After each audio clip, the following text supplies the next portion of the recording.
afternoon, Tucson. We're here with another showing of Keeping It Cool in the Desert with Shuron and Beline. Behind me I have a couple beauties, Samantha, Imelda, Anessa, Melissa, Winifred, and we're Mixed Beauties. Enjoy the show. Bye.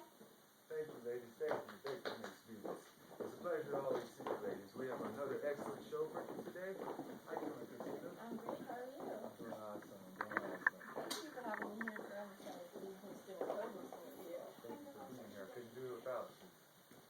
So let's go ahead and get right into it. And we have our first guest, Miss Marina Martindale. How are you? I'm good, Christina. How are you? I'm great. Thank you. So my first question, you are an author. That's correct. Can you go ahead and tell us a little bit about your books? Where do you get your inspiration? I get my inspiration anywhere and everywhere, sometimes from my own life, sometimes from the lives of other people, the stories they tell me. As I often tell my friends, be very careful what you tell me, because your story could end up in my next book with the names changed to protect the guilty. And I write contemporary romance. Romance is always good. Yeah, romance is always good, and I like it because it's one genre where you can really get into human psychology, delve into what makes a human being do the things they do, what makes us make the choices in life that we make. It's fascinating. It really is. Great, thank you. I know you already spoke about your friends and how you tell them to be careful about what they tell you. Can you tell us where else you get your characters from? Some of them are inspired by people that I know. For example, if you could show them the reunion, Ian, the leading man in this book, was inspired by someone I once knew many, many years ago. Can't reveal his name because, after all, that would violate his privacy. But he was someone I met back in college and knew for a number of years. Now tell us, what inspired you to write? What was the inspiration? That has an interesting story behind it. I wrote a series of children's books under a different name. They were the history of the American West. I was at a book signing at Old Tucson. This would have been about 2011.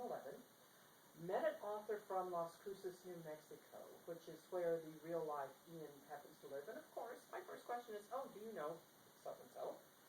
They said, no, but we know someone that does know him. So that got me to thinking, what would I do if I was ever doing a book signing and he just happened to walk in the door? I still do not know what I would do, but I thought, golly gee, there's a book in that. So that was the inspiration for the reunion. Why did you write? Why do I write? It's what I do. It's my muse. It's the same reason a musician makes music. It's the same reason perhaps a chemist tries to find the great cure for whatever ails you. It's kind of my muse. It's how I express myself, and apparently I have a way of reaching out to people as I do that. I'm getting a lot of interesting feedback from my readers, how real the books are, how real the characters are, how moved they are as they read it, how it touches them kind of in their soul. When did you start writing? What made you, when was the day that you picked up the pen? It's like, I'm going to start becoming a book writer. You know, that's such a good question. Part of the answer is I wish I'd started 20 years ago. I thought everybody got an easy A in college English 101. You mean you didn't? No.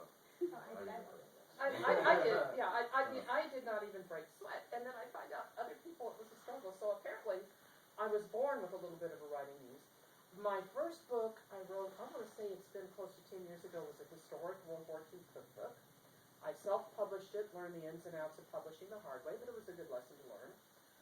Later on, I wrote the series of kids' books on the history of the American West, and that was fun. And as I finished that trilogy, I thought, okay, Marina, you've just done your bit for God and country.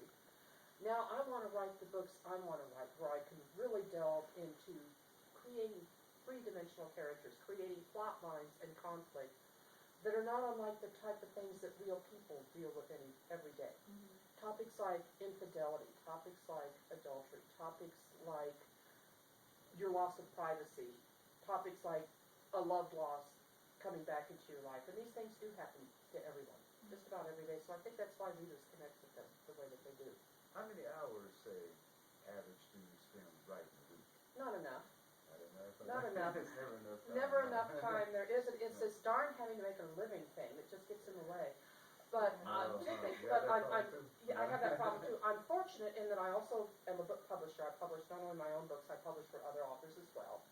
Typically, I have an office at my home, so typically I'll get up early in the morning, put in an hour or two before I open up shop for business. And then throughout the day, if it gets quiet, I might sneak in a little writing here, a little writing there. And then kind of towards the end of the day, after I close down shop and maybe after supper, and sometimes I'll sit and look at the clock and go, oh good heavens, it's midnight. I had no idea it was so late. It's 1 o'clock in the morning. Oh, but sometimes when you're a little sleep deprived, you'll get some brilliant inspiration. That's very true. Very, very true. Absolutely.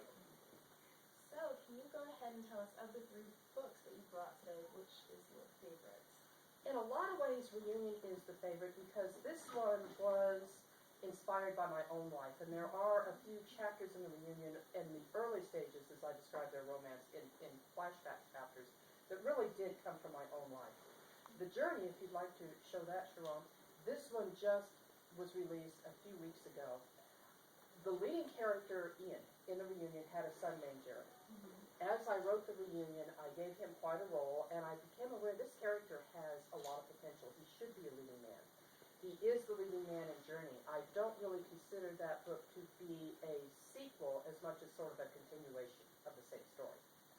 But I also am developing interesting little crime/mystery subplots. Particularly as I did the Journey, that has been, I would call it my darkest story to date. I had a villain in that as I created her, actually scared me. And I thought, good heavens, I thought I was a nice person. Where did this come from? Yeah, you really dig deep the characters. Yeah, you do. As a writer. And you get to know your characters. They become real to you. You kind of almost have conversations with them. And this lady was scary. She was frightening. Something down there, something that you just had to put on paper. And it came from me. Where did that come from? All right. And tell the people how they can contact you. What is your website? My website is marinamartindale.com. My blog is marinamartindale.net. The books are available on Amazon.com, BarnesandNoble.com, and here in Tucson, you can also find them at Mostly Books, which is on the corner of Speedway and Wilmot. It's right next door to Annabelle's Attic. We thank you. It was a pleasure meeting you, and it's always a pleasure to see you. So we thank you for coming on the show. Well, thank you, Shuron. It was great having you. That's all. Thank you so much for joining us. Thank you, Christine. Give her a It was hand, pleasure. everyone. And keep writing great books.